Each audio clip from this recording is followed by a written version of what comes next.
muito rico se preocupava com as atitudes do seu filho, filho único, herdeiro. Esse homem queria que o seu filho se inteirasse dos assuntos da família, da administração das coisas da família, porque afinal de contas ele sabia que não tinha ainda muito tempo de vida e que todo aquele império se perderia se o filho não assumisse. Então, já que ele não gostava de trabalhar, o pai pediu que ele fizesse a faculdade de administração. Ele fez uma proposta para seu pai: eu vou me formar, mas quando voltar eu quero um carro novo. O pai então falou: vai, filho, que você vai receber muito mais do que você pensa. O filho foi então, estudou durante muito tempo, muitos anos, se formou e quando voltou, jogou aquele canudo da formatura diante do seu pai e de uma forma arrogante disse: eu cumpri a minha parte, agora o senhor cumpre a sua parte, onde está o meu carro? Aquele homem então apontou para uma Bíblia que estava no centro da estante e falou: dentro desse livro você vai ter tudo que você precisa e muito mais. Aquele jovem ficou muito irritado com seu pai, porque ele entendeu que o seu pai não havia cumprido a sua parte, né, no acordo. E prometeu, ele foi embora e prometeu nunca mais voltar naquela casa. E de fato ele nunca mais voltou. Certa vez, muito tempo depois, ele construiu a sua vida, a sua família lá. Então falaram para ele: olha, seu pai está muito doente, você deveria ir visitá-lo. Mas aquela mágoa no coração o impedia, então ele não foi. Mas quando seu pai morreu, então o advogado lhe falou: agora você tem que ir até lá, porque você vai ter que correr atrás dessa documentação toda, né? Então o jovem foi. E no dia do velório do seu pai, lá ele começou a olhar para as coisas, para as fotos que estavam na estante, né? E de repente deu aquela curiosidade. Estava lá a Bíblia ainda, que o pai dele tinha dado para ele. E ele foi abrir a Bíblia para ver o que tinha dentro. Dentro daquela Bíblia tinha a nota de compra e o documento IPVA pago todos aqueles anos de uma Ferrari nova. E a chave do carro estava lá dentro. Uma dor no coração daquele jovem, né, apertou. Então ele enterrou seu pai e no dia seguinte ele foi até essa concessionária para ver e o carro estava lá. Tinha um funcionário daquela concessionária só para cuidar daquele carro, para zelar daquele carro. Sabe, é isso que acontece quando nós somos batizados. Deus nos dá um presente muito maior do que nós podemos imaginar, muito maior.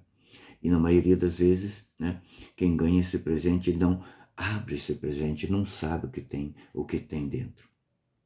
É o que nós vamos ver nessa passagem hoje, que está no livro de João, capítulo 3, versículo de 1 a 8, onde Jesus fala para Nicodemos. Nicodemos vai procurar Jesus à noite, porque tinha medo dos outros fariseus, né?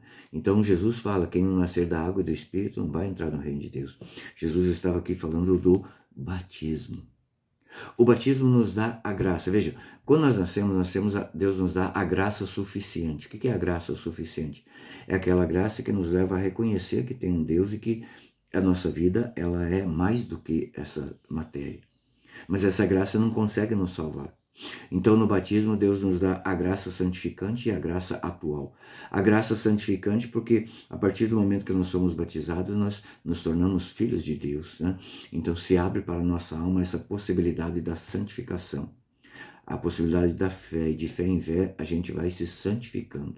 E a graça atual é aquela que nos leva, às vezes, do nada, daquela vontade de rezar, daquela vontade de ir na missa, daquela vontade de fazer uma obra de caridade. É a graça atual que momentaneamente age na nossa vida. Mas, além disso, pelo nosso batismo, nós nos tornamos sacerdotes, profetas e reis. Por que sacerdote? Porque o sacerdote é aquele que oferece o sacrifício por si e pelos outros, né? Essa é, digamos assim,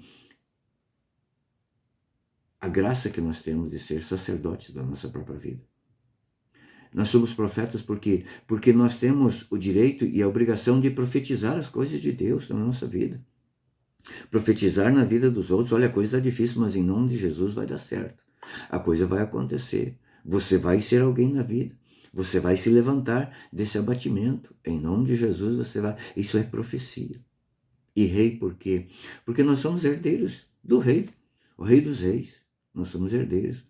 Quando o filho pródigo voltou, né, o pai então lhe deu uma festa e deu a túnica, mostrando a dignidade, deu as sandálias, mostrando que naquela época os escravos andavam descalços e os filhos andavam com sandália. E deu o anel para quê? Para mostrar o brasão da família, para mostrar que ele era herdeiro. Quando nós somos batizados, nós recebemos tudo isso. Agora, é preciso que nós entendamos, que é preciso que nós queiramos ser sacerdotes, profetas e reis. É preciso que nós queiramos a graça realmente, né, de buscar a salvação, de alcançar a salvação. É preciso que nós desejemos essa graça santificante. E de fé em fé a gente vai crescendo nessa graça toda para chegar no céu. Eu desejo hoje que você seja batizado. Se você já foi batizado pelo batismo sacramental, que você seja batizado no Espírito Santo. Que você seja envolvido com o Espírito Santo de tal forma que você não busque mais as coisas do mundo pelas coisas do mundo.